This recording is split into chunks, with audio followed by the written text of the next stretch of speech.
Happy New Year! Time for science.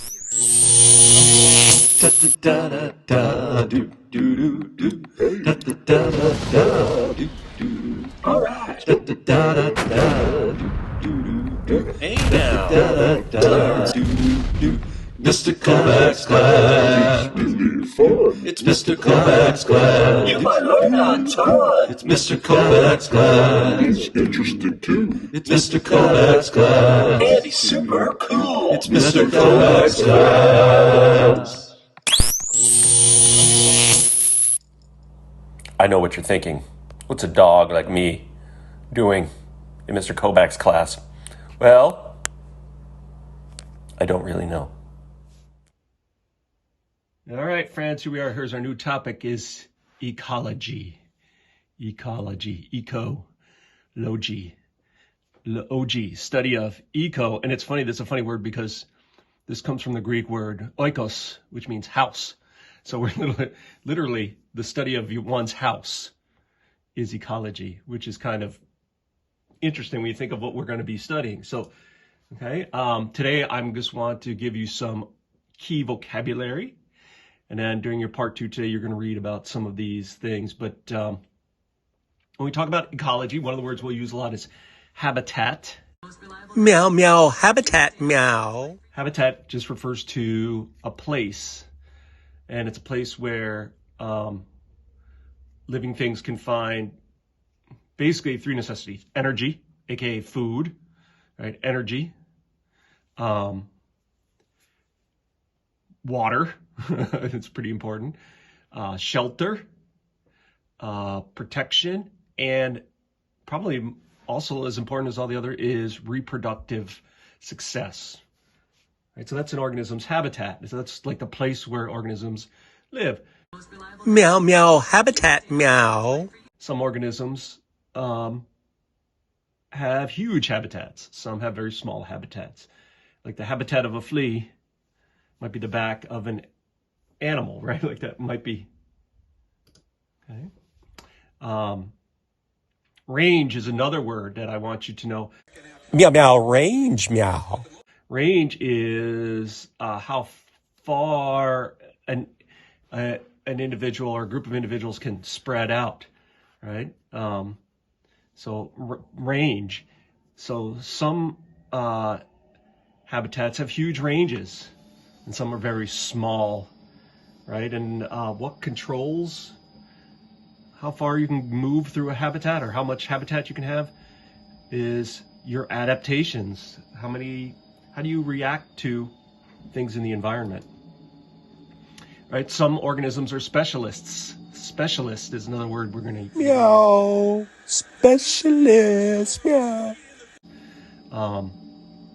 Specialist means you don't have a lot of options. You're quite successful.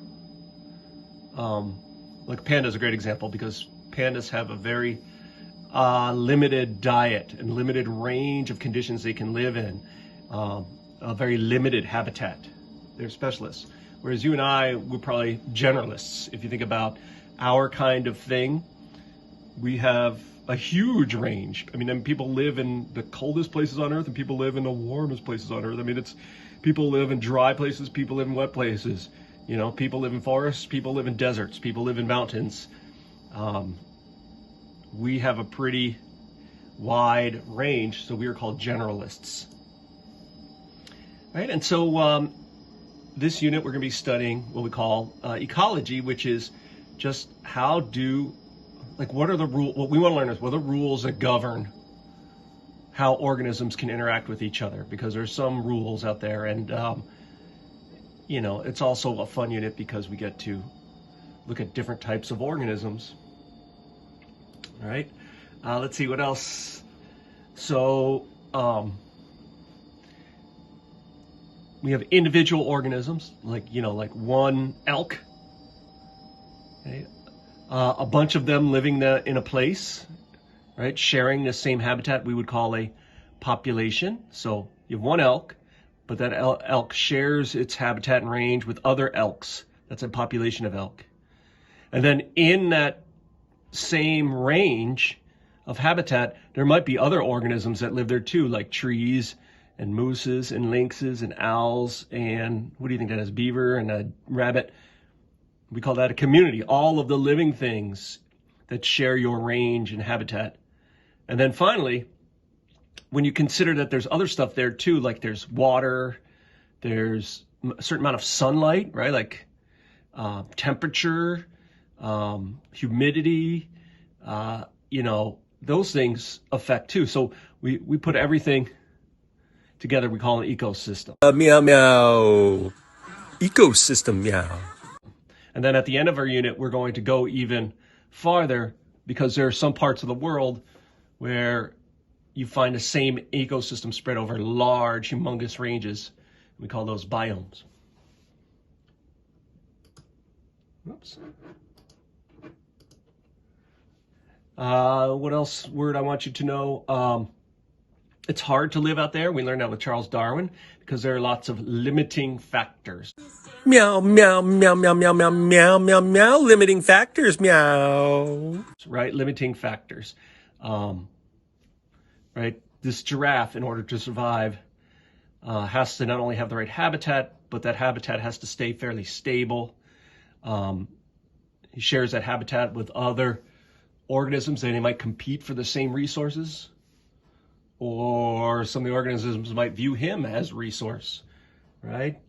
Things can change the habitat, like fires and droughts and things like that. Even things, I don't know if you think about things like people building roads or houses affects habitats.